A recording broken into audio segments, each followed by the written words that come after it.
हाजरा दोस्तों, पंजाबी बुलेटिन का programme literary show इंज भी पढ़िया जा सकता है। साहित्य अरुंधति राय होरां दे नावल की 6वां एपीसोड। नावल विचारदे हां अपार खुशी का घराना, और जिन्हों हिंदी च अनुवाद किया है मंगलेश डबराल होरां ने। एक वो नावल जिहड़ा छपदियां सारी 40 भाषावां दे विच अनुवाद हो जाता है और पूरे विश्व दे विच एकदम चिंतकों के ध्यान च आउंदा है, विचार चर्चावां छेड़दा है। एक वड्डे सवाल जिहड़े साडे सामने खड़े कर दिंदा है, और एक एक एक वड्डी रचना जिन्हों सचमुची वड्डी रचना कहा जा सकता है इस समय की। उस नावल ते आपां लगातार चर्चा कर रहे हैं। 6th एपीसोड है यह, 6वां। अज थोड़े जे वक्रे अंदाज दे विच मेरा मन सी, क्योंकि जिस वेले तुसी कोई रचना पढ़ रहे होंदे आ, कोई विश्व पद्धर दा साहित्य पढ़ रहे होंदे आ, थोड़े मन च पैरलल टैक्सट बन रही होंदी है। पैरलल टैक्सट दे नाल नाल पता नहीं किन्नियां टैक्सट उभर रहीआं होंदियां ने, किन्नियां क जोतां जगमग कर रही होंदियां ने, किन्ने सवाल पैदा हो रहे होंदे ने, जवाब लभ रहे होंदे ने, किन्नियां होर लिखतां नाल नाल तुहाडे मन च जहन च उभरदियां रहिंदियां ने, जां किन्नियां लिखतां नाल तुसीं कंपैरेटिवली देखना चाह रहे होंदे आ, जां उम्मीद करते होंदे आ कि मेरी भाषा दे विच भी वरनैकुलर, मेरी भाषा जां मेरी मात बोली माँ भाषा जे पंजाबी है तो उस भाषा दे विच भी बहुत रिच साहित्य लिखा गया। आया किते स्टैंड भी करते हैं असीं, जां असीं किते शंभू बैरीयर तो गां ही। मैं कई बारी देखदा सीगा कि पंजाबी कहानी दे विच स्वदेश दीपक होरी शंभू बैरीयर ना असीं टप्पण दिंदे पंजाबियां नूं। असीं बहुत टारा मारदे सी कि साडी विश्व पद्धर की कहानी हो गई, साडी विश्व पद्धर की कहानी हो गई, पर लभदा ना सी। होर भी जदों असीं कुछ लिटरेचर पढ़ते हैं, जे नावल पढ़ते हैं, कविता पढ़ते हैं, कहानी पढ़ते हैं, वार्तक देखते हैं, चिंतन देखते हैं, तां आलोचना देखते हैं, ईवन असीं अपना कला जगत दे विचों असीं जे कुछ देखते हैं तां कुदरती है कि असीं अपने आले दुआले दे विच हो वापर रहे नूं भी, मतलब जे मूर्ति कला दे विच असीं अजंता अलोरा दीयां गल्लां करदे हां तां किते ना किते ढोल वाहे दीयां सैंड स्टोन ते कीते हुए काम दे उत्ते असीं माण कर सकते हैं कि हाँ पंजाब दे विच इन्ना पुराना 180 के करीब दा शायद वो है, इन्ने पुराना सैंड स्टोन ते वो पिलर जिहड़े क्रेनां तो नहीं चके गए। और मैं उत्थे देख रहा सीगा कि दर्जना प्रकार के शिवलिंग और डबल लिप्स वाली जोनी शिवलिंग दे आकार मैं देख रहा सीगा, तो मैं हैरान भी हो रहा सीगा। और वो विष्णु ब्रह्मा जां देवतियां दियां मूर्तियां घड़ियां हुई जिहड़ियां असीं पहलां भी जिक्र कर चुके हैं कि वो सारा बहुत सारा समान उत्तों साधु आश्रम हुशियारपुर च आ गया है, मूर्तियां, तो असीं उन्हां ते माण कर सकते हुंदे आ।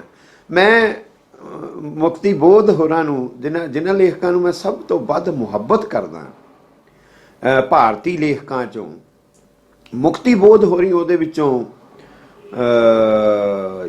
यू आर अनंत मूर्ति तो पहला आ जाते हैं। यू आर अनंत मूर्ति तो पहला मुक्ति बोध मेरे मन दे विच आ जाते हैं।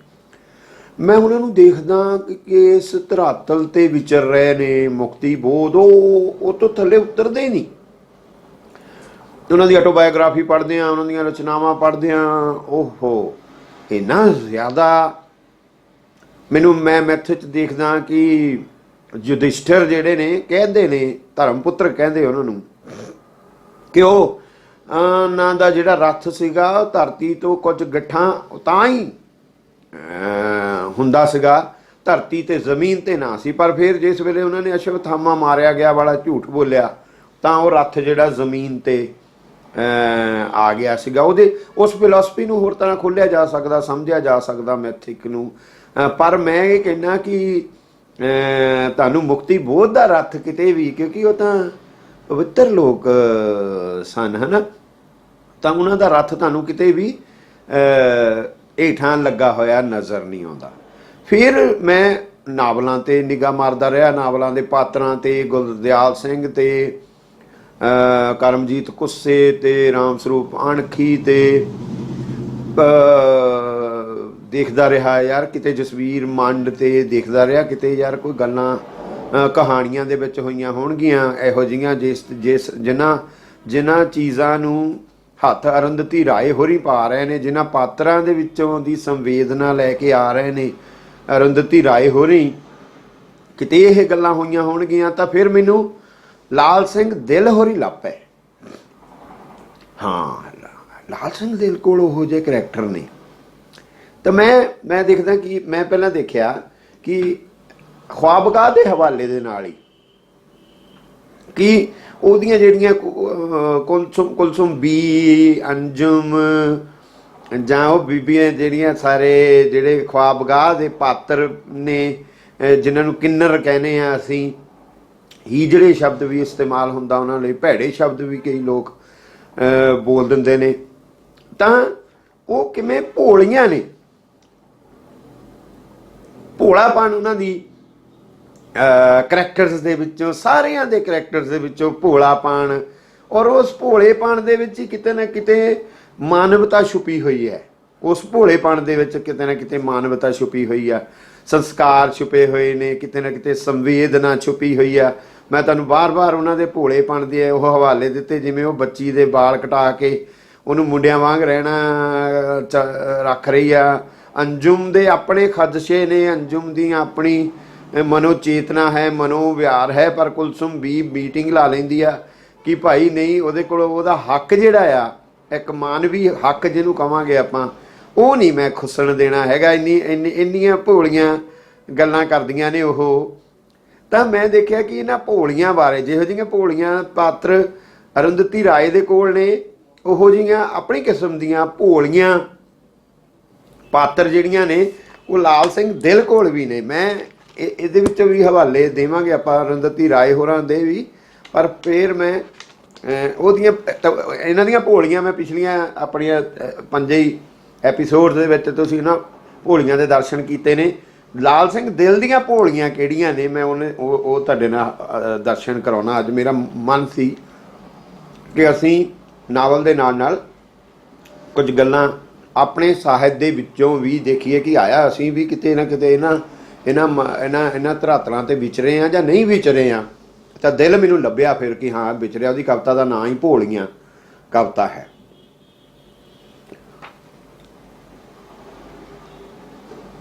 ਬੇਰ ਚੁਣਦੀਆਂ ਭੋਲੀਆਂ ਨਿਰਬਸਤਰ ਕੁੜੀਆਂ, ਪਹਾੜੀ ਅੱਕ ਦੇ ਪੱਤੇ ਠੀਕਰ ਇਕੱਠੇ ਕਰਕੇ, ਮਿੱਟੀ ਦੀਆਂ ਰੋਟੀਆਂ ਬਣਾ ਕੇ ਗੁੱਡੀ ਦੇ ਪਟੋਲੇ ਗਿਣਦੀਆਂ।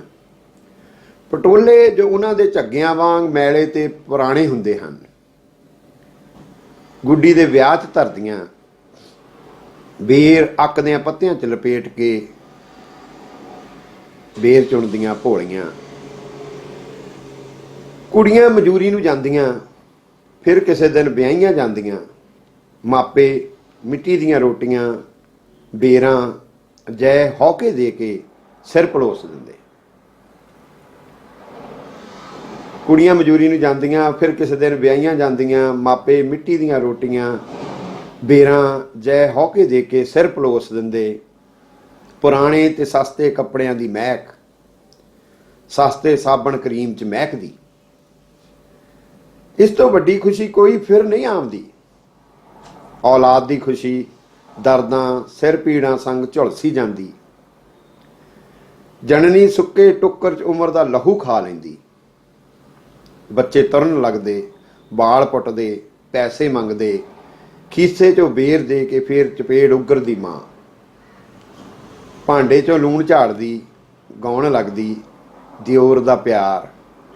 ਭੋਲੀਆਂ ਮਾਵਾਂ ਮਜ਼ਾਕ ਕਰਦੀਆਂ, ਬੇਰ ਚੁਣਦੀਆਂ।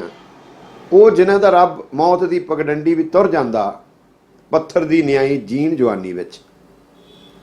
ਉਮਰ ਕੱਟ ਜਾਵਣ, ਜੀਵਨ ਦੇ ਚਿੱਕੜ 'ਚ ਜੂਝਦੀਆਂ। ਨਾ ਬੇਰ ਚੁਣਦੀਆਂ, ਨਾ ਮਖੌਲ ਕਰਦੀਆਂ। ਇਹ ਗੱਲ ਦੱਸੀ ਜਾਏ ਜੇ ਦੂਜੇ ਸਿਤਾਰੇ ਦੇ ਲੋਕਾਂ ਨੂੰ ਪੱਥਰ ਹੋ ਜਾਵਣ, ਨਾ ਮੁੜ ਉੱਠਣ, ਪਸ਼ੂਆਂ ਨੂੰ ਇਸ ਦਾ ਜੇ ਅਨੁਭਵ ਹੋ ਜਾਏ, ਜੰਗਲਾਂ ਨੂੰ ਨੱਸ ਜਾਵਣ, ਮਨੁੱਖਤਾ ਤੋਂ ਡਰਦੇ ਚੀਖਦੇ।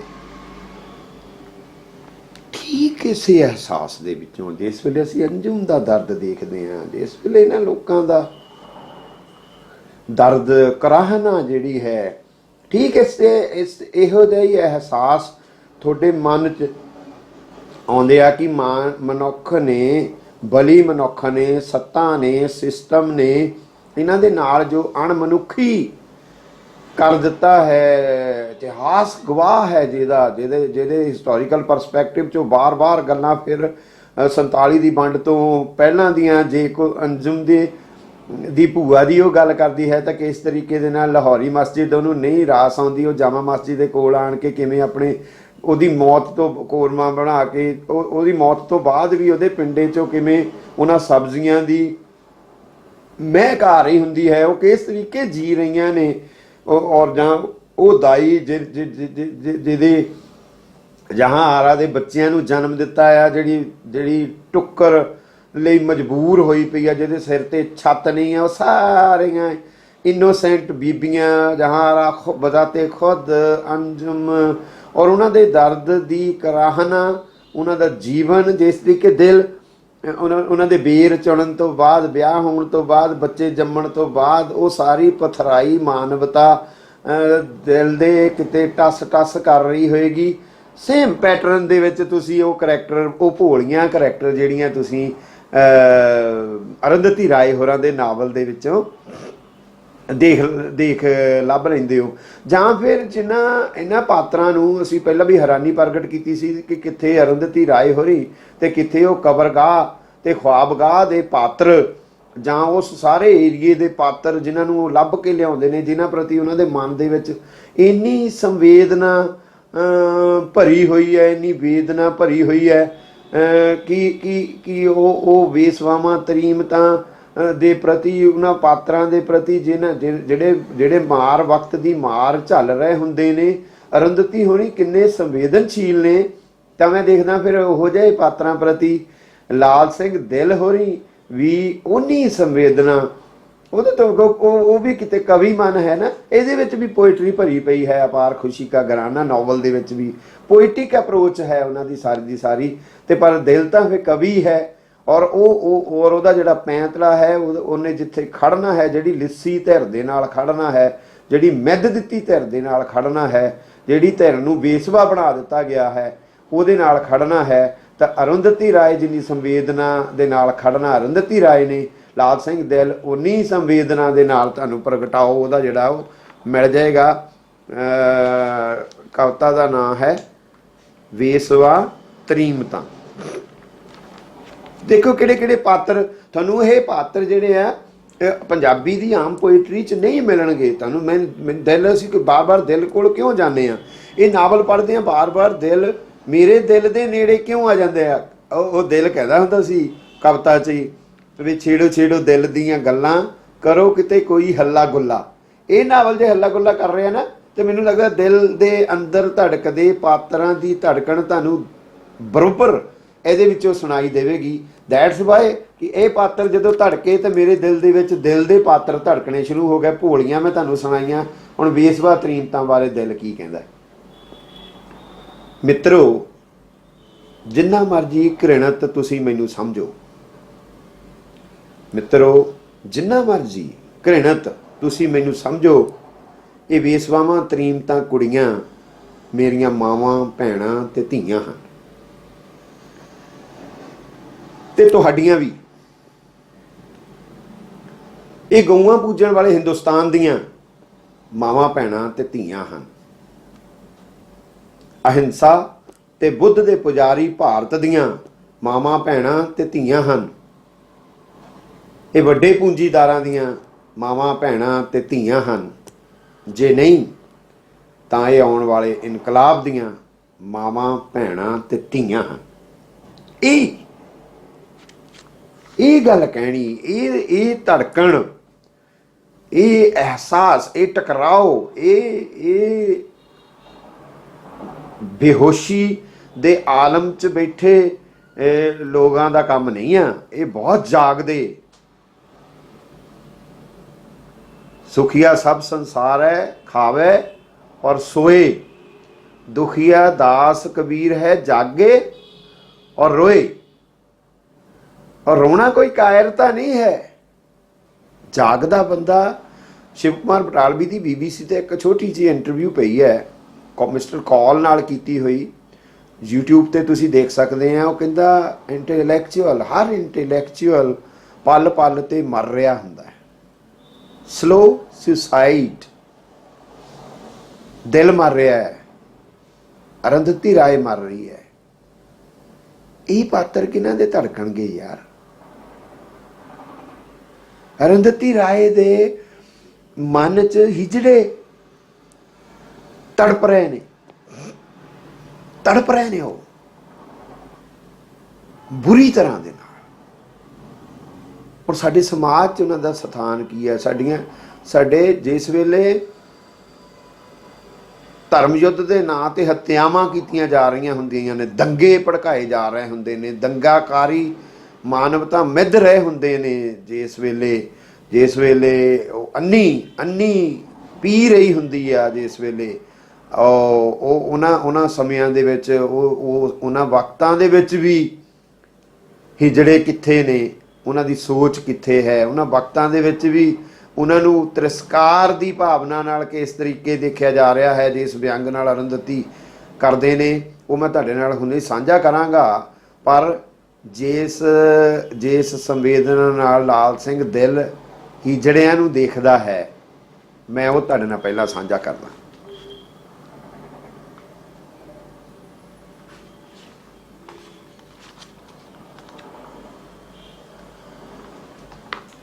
दिल की कविता का नाम है हिजड़े। हिजड़े गाउंदे हन प्यार, वो गलत गाउंदे हन। वो गाउंदे हन तिरंगा, वो गलत गाउंदे हन। वो गाउंदे ने मोनालीजा जां सुंदरी यूनान दी, वो गलत गाउंदे हन। वो गाउंदे ने बिरहा बिरहा, वो गलत गाउंदे हन। वो नचदे हन, बेचारी थां रोंदी है। यार जिस थां ते वो नचदे ने, जिस धरती ते वो नचदे ने, उहदा रोना लाल सिंह दिल नूं सुनाई दिंदा। बेचारी थां रोंदी है। और जिवें अरुंधति रोंदी है, मैं उन्होंने भी धरती कहांगा। उत्थे भी वो लाल सिंह दिल ने वो लाइन अरुंधति राय बारे बोली है। मैनू यह लगा कि वो नचदे ने, जो कुछ गाउंदे ने उहदे बारे वो दसदा है। जदों वो नचदे ने ते जिहड़ी धरती जिहड़ी थां रोई, वो अरुंधति राय है। और वो किवें रोई, वो मैं तुहानूं अपार खुशी का घराना चों सुणाउंदा। लूं कंडे खड़े कर देण वाली रचना, एक एक लाइन उहदी कुरलाहट देखियो तुसीं। जिन्हों लाल सिंह दिल ने कहा कि वो नचदे ने, बेचारी थां रोंदी है। ये सीन दंगियां दा है। गुजरात दंगे हो रहे ने, अंजुम ते मियाँ जाकिर मियाँ घिरे हुए ने। वो दंगइयां दा जाकिर मियाँ दा कतल हो चुका है। अंजुम दे नाल जो कुछ उत्थे घटना हो रही है, वो सारे माहौल नूं बयान कर दे। अंजुम ने मरा हुआ होने का अभिनय करते हुए अपने को जाकिर मियाँ के ऊपर बिछा दिया था। एक नकली औरत की नकली लाश। यार एक सेंटेंस पढ़ लो, तुहाडी भुब्ब निकल जाती है। ਉਹਦੀ संवेदना जाकिर मियाँ नूं बचाउणा चाहुंदी है, आप मर के। क्या यार, एक नकली औरत की नकली लाश। लेकिन सुग्गो ने शुद्ध शाकाहारी होने या इसका दिखावा करने भर्ती होने के लिए यह न्यूनतम योग्यता थी के बावजूद शिकारी कुत्तों जैसी बारीकी और महारत के साथ हवा को सूंघा और उसे ढूंढ निकाला। कंपैरिजन किद्दां करना है? ਕਿਹਦਾ ਕਿੱਥੇ, ਕਿਹਨੂੰ ਕਿੱਥੇ ਰੱਖਣਾ ਹੈ, जुत्ती दी नोक ते रखना है, वो गल करते हैं भी। शिकारी कुत्तों की तरह 30,000 आवाजें एक साथ गूंज उठी, जैसे उस्ताद कुलसम बी के बीरबल की नकल कर रही हूं। देखो किथे जाके जोड़ते ने, किथे जाके, आए हाय साली रंडी हिजड़ा, बहन चौध रंडी हिजड़ा, बहन चौध मुसलमान रंडी हिजड़ा। एक और आवाज आई, ज्यादा तेज और बेचैन, एक और सुग्गा, नहीं यार मत मारो, हिजड़ों को मारना अपशगुन होता है। फिर अरुंधति हरी व्यंगना लफ्ज लिखते ने हैरानीजनक चिन्ह पा के, अपशगुन। हत्यारों को अपशगुन से ज्यादा और किसी चीज का डर नहीं था। आखिरकार अपशगुन भगाने के लिए जो अंगलियां तलवारें चमका रही थी और छुरे लहरा रही थी, उनमें मोटी और शगुनकारी पत्थरों से जड़ी सोने की अंगूठियां थीं। यह अपशगुन को भगाने के लिए ही था कि लोगों को मौत के घाट उतारने वाली लोहे की छड़ें लहराती उनकी कलाइयों पर पूजा के लाल धागे थे, जिन्हें उनकी माओं ने बड़े प्यार से बांधा था। आखिर इतनी सावधानी बरतने पर किसी अपशगुन को जानबूझकर न्योता देने की क्या तुक थी, क्या व्यंग, क्या प्रहार है। सो उन्होंने उस पर कड़ी निगाह डाली और उससे अपने नारे लगवाए, भारत माता की जय, वंदे मातरम। उसने नारे लगाए, रोते कांपते हुए, किसी भयंकर दुःस्वप्न से भी अधिक बेइज्जत महसूस करते हुए। उन्होंने उसे जिंदा छोड़ दिया, अनमारा हुआ, अन घायल, ना उसकी तहबंदी की और ना उसकी तहें उधेड़ी, सिर्फ उसकी, ताकि उनकी खुशकिस्मती बनी रहे। कसाईयों का शगन, कसाईयों का शगुन। ये एहसास, ये फीलिंग्स, ये कंसर्न, ये अख, ये आइडियोलॉजिकल कमिटमेंट, ये लोगों ना खड़े होने का पल। इस करके अरुंधति राय बड़ी राइटर है, इस करके उसका नावल एक एक शब्द, ना उसकी तहें, ना उसको तहबंद किया और ना उसकी तहें उधेड़ी। कसाईयों का शगुन, देखो तो सही उन्हें उदे एक एक लफ्ज दे विच किन्नी अग है, किन्नी स्ट्रेंथ किन्नी है। बीरबल दे हवाले दे नाल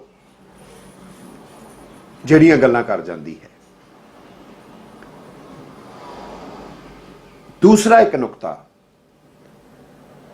इस नावल का जिहड़ा ख्वाबगाह दे विच बहुत अहम नुकता आ जाता है। मैं पहला भी गल की सी कि अरुंधति राय होरी अपने पात्रां राहीं जिहड़े उहनूं फिक्शनल बना के, ये सच्चियां घटनावां ने जिन्नियां भी इस नावल दे विच ने। पहली गल ये भी है, इतिहास च होईयां वापरियां ने, इनबिन नहीं हुई ने लगभग, उन्हें उन्होंने बस फिक्शनल, क्योंकि कई बार दौर वो हुंदा है जदों तुसी फिर फिक्शन उस तरीके दी नहीं लिखनी हुंदी। वो साहित्य के बहुत सारे तरीके हुंदे ने, तुसी उस तरीके की लिखनी हुंदी है कि जिवें किते तुसी पॉलीथीन नूं अग लाई होवे ते वो पड़ पड़ करके उहदे चटाक जे डिगदे जाण, ते वो चटाक जिहड़े जिहड़े जिहड़े जिहड़े साडे हिरदियां दे उत्ते लगे इन्हां समयां दे दौरान जिहड़े चटाक भारतीयां ने महसूस कीते आ इस दौर दे विच, इस सिस्टम दे विच, वो चटाक ते बलदे अखर जिहड़े ने वो अरुंधति राय की शैली बनते हैं, अरुंधति राय दे वो पात्र बनते हैं जिहड़े फिर तुहाडे मन दे उत्ते, पाठक दे मन दे उत्ते भी चटाक पा दिंदे ने। और उहदे विचों ही एक बहुत वड्डा जो प्रभाव भारत दे विच देखण करन नूं महसूस होया, ਉਹ ਪ੍ਰਭਾਵ ਤੁਹਾਨੂੰ ਫਿਰ ਜਿਹੜਾ ਹੈ ਉਹ ਦਿਖਾਈ ਦੇਗਾ। ਉਹ ਪ੍ਰਭਾਵ ਹੈ ਸੀ ਗੌ ਰੱਖਿਆ ਦੇ ਨਾਂ ਦੇ ਉੱਤੇ ਜੋ ਕੁਛ ਭਾਰਤ ਦੇ ਵਿੱਚ ਹੋਇਆ, ਉਹਦਾ ਸੋਸ਼ੋ ਪੋਲੀਟੀਕਲ ਕੀ ਹੋਇਆ, ਉਹਦਾ ਫਾਸਿਸਟ ਤਾਕਤਾਂ ਦੇ ਕਿਸ ਤਰੀਕੇ ਦੇ ਨਾਲ ਉਹ ਏਜੰਡੇ ਦੇ ਉੱਤੇ ਆਇਆ, ਉਹਦਾ ਆਰਥਿਕ ਤੌਰ ਦੇ ਉੱਤੇ ਕੀ ਹੋਇਆ। ਤੇ ਉਸ ਸਾਰੇ ਬਾਰੇ ਫਿਰ ਉਹ ਸੱਦਾਮ ਦੇ ਨਾਮ ਦਾ ਇੱਕ ਕਰੈਕਟਰ ਪੈਦਾ ਕਰਦਾ ਹੈ। ਉਹ ਬੜਾ ਅੰਜੁਮ ਦੇ ਨਾਲ ਦੇ ਬਹਾਨੇ ਦੇ ਨਾਲ ਉਹ ਕਿਵੇਂ ਫਿਰ ਸਦਾਮ ਹੁਸੈਨ ਦੀਆਂ ਗੱਲਾਂ ਉਹਨੂੰ ਪਿਆਰ ਕਰਦਾ, ਉਹਦੀਆਂ ਗੱਲਾਂ ਕਰਦਾ ਹੈ, ਉਹਨੂੰ ਬਹਾਦਰ ਮੰਨਦਾ ਹੈ। ਅੰਜੁਮ ਉਹਨੂੰ ਘਟੀਆ ਮੰਨਦੀ ਹੈ। ਡਾਇਲੋਗ ਨੇ ਉਹਨਾਂ ਦੇ ਆਪਸ ਵਿੱਚ ਹੀ ਉਹਦੇ ਬਾਰੇ ਵਿਚਾਰਾਂ ਚਰਚਾਵਾਂ ਹੈਨ। ਪਰੰਤੂ ਸਦਾਮ ਦੇ ਪਿਤਾ ਤੇ ਭਾਈਆਂ ਨੂੰ ਗੌ ਰੱਖਿਅਕਾਂ ਨੇ ਮਾਰ ਦਿੱਤਾ ਹੁੰਦਾ ਆ, ਕਤਲ ਹੋ ਗਿਆ ਹੁੰਦਾ ਹੈ ਉਹਨਾਂ ਦਾ। ਉਹ ਸਾਰੇ ਵਰਣਨ ਦੇ ਵਿੱਚ ਕਿਸ ਤਰੀਕੇ ਦੇ ਨਾਲ ਉਹ ਫਿਰ ਉਸ ਸਾਰੇ ਨੂੰ ਦੱਸਦਾ ਹੈ। ਤਾਂ ਮੈਂ ਪਹਿਲਾਂ ਉਹ ਪੜ੍ਹਦਾ, ਫਿਰ ਮੁੜ ਕੇ ਮੈਂ ਪੰਜਾਬ ਦੇ ਨਾਲ ਉਹਨੂੰ ਜੋੜਨਾ ਚਾਹੁੰਦਾ ਸੀਗਾ। ਉਹ ਸਾਰੀ ਗੱਲ ਨੂੰ ਸਮਝਦੇ ਹਾਂ ਮੈਂ ਉਹਨਾਂ ਦੇ 2 ਪਹਿਰੇ ਪੜ੍ਹਦਾ ਕਿ ਕਿਸ ਤਰੀਕੇ ਦੇ ਨਾਲ ਉਹ ਫਿਰ ਗੌ ਰੱਖਿਆ ਤੇ ਗੌ ਦੇ ਨਾਂ ਤੇ ਹੱਤਿਆ ਦਾ ਜਿਹੜਾ ਇੱਕ ਦੌਰ ਆਉਂਦਾ ਸਾਡੇ ਅਰੁੰਧਤੀ ਰਾਏ ਹੋਰੀ ਉਹਨੂੰ ਆਪਣੇ ਨਾਵਲ ਦੇ ਵਿੱਚ ਕਿਸ ਤਰੀਕੇ ਦੇ ਨਾਲ ਇੱਕ ਪਾਤਰ ਸੱਦਾਮ ਦੇ ਹਵਾਲੇ ਦੇ ਨਾਲ ਲੈ ਕੇ ਆਉਂਦੇ ਨੇ। शायद पुलिस ने अफवाह फैलाई हो या कहीं फ़ोन किए हों।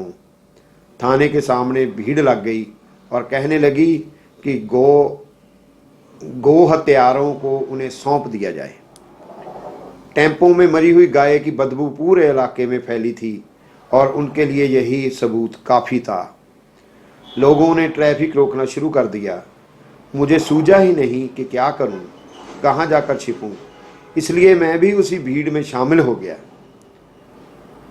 कुछ लोग जय श्री राम और वंदे मातरम चिल्लाने लगे, फिर और लोग भी आ गए और एक पागलपन फैल गया। कुछ लोग थाने के अंदर गए और मेरे बाप और उनके 3 दोस्तों को बाहर खींच लाए। वे उन्हें पीटने लगे, पहले मुक्कों से और फिर जूतों से। लेकिन तभी कोई आदमी एक सब्बल लेकर आया और कोई गाड़ी का जैक। मुझे ज़्यादा कुछ दिखाई नहीं दिया, लेकिन जब मुक्के बरसने शुरू हुए तो मुझे अपने बाप की चीखें सुनाई दी। सद्दाम ने मुड़कर अंजुम की तरफ देखा। ऐसी आवाज़ मैंने कभी पहले नहीं सुनी थी। वह एक अजीब बहुत भारी आवाज़ थी, इंसानों जैसी नहीं।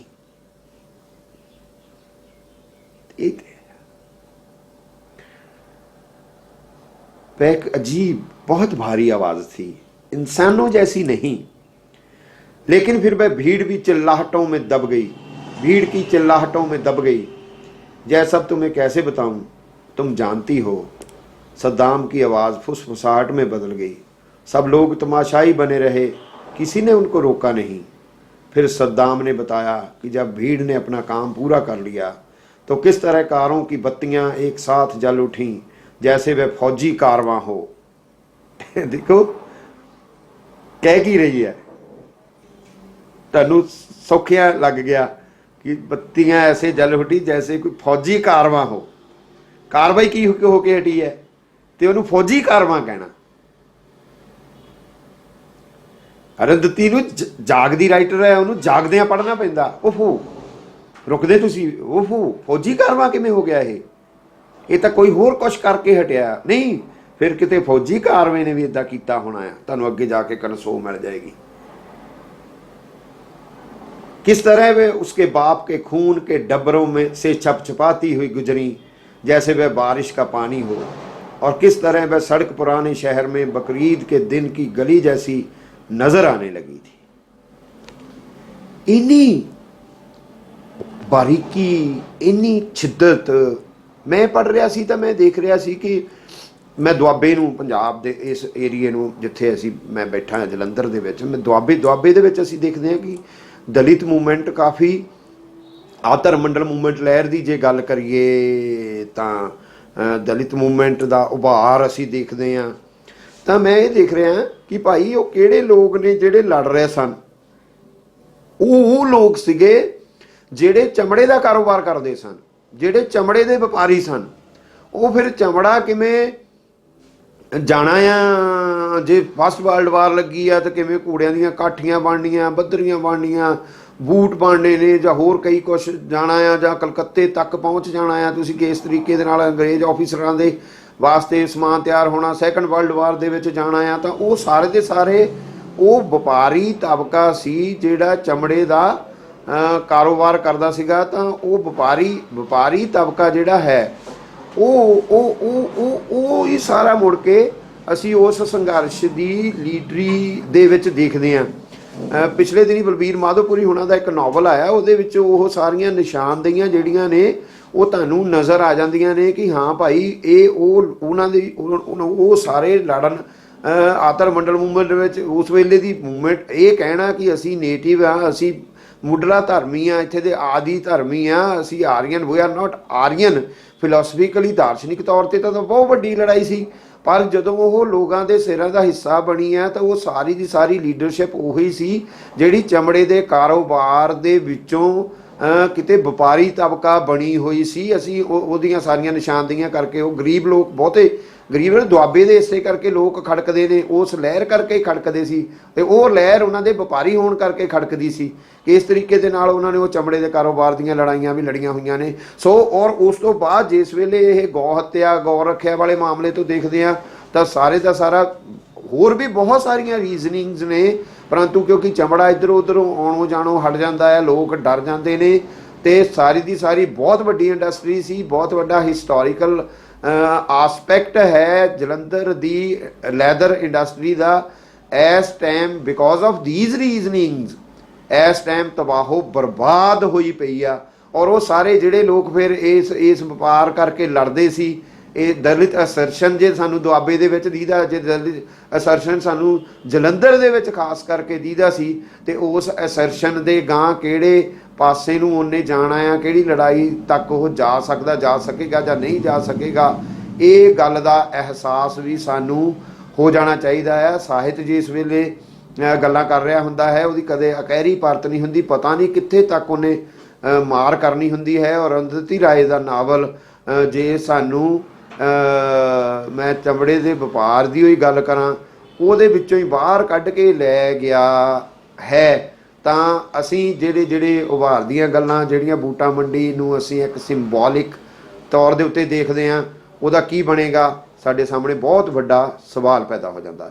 ਅੱਜ ਕੁਛ ਇਸ ਤਰੀਕੇ ਦੀਆਂ ਗੱਲਾਂ ਮੇਰੇ ਮਨ 'ਚ ਸੀਗੀਆਂ ਜਿਹਨੂੰ ਮੈਂ ਊਬ ਤੋੜਨਾ ਵੀ ਕਹਿੰਦਾ ਹੁੰਦਾ ਆ, ਪਰ ਜਿਹਨੂੰ ਅਸੀਂ ਆਪਣੇ ਸਾਹਿਤ ਦੇ ਮੁਲਾਂਕਣ 'ਚ ਵੀ ਪੈ ਜਾਂਦੇ ਹਾਂ, ਅਤੇ ਆਪਣੇ ਸਮਾਜ ਦੇ ਵਿੱਚ ਦੇ ਮੁਲਾਂਕਣ ਦੇ ਵਿੱਚ ਵੀ ਪੈਂਦੇ ਹਾਂ, ਕਿਉਂਕਿ ਸਾਹਿਤ ਇੱਦਾਂ ਕਿਤੇ ਆਈਸੋਲੇਸ਼ਨ ਦਾ ਵਰਤਾਰਾ ਤਾਂ ਹੁੰਦਾ ਨਹੀਂ ਆ।